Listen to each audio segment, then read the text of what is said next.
Welcome to MiConvert. In this tutorial, I will show you how to convert MB files to STL format, completely free and online. Open your browser and search for MB to STL MiConvert.com. Click on the first result to go straight to the converter.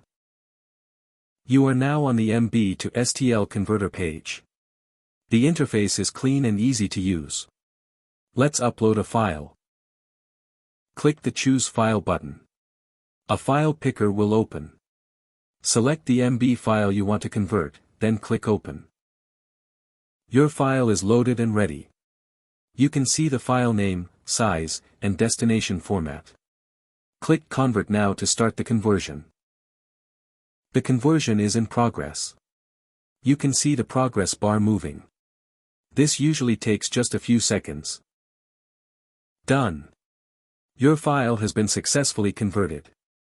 Click Download to save the STL file to your computer. That's it. Visit MiConvert.com for more free conversion tools. Subscribe for more tutorials. Thanks for watching.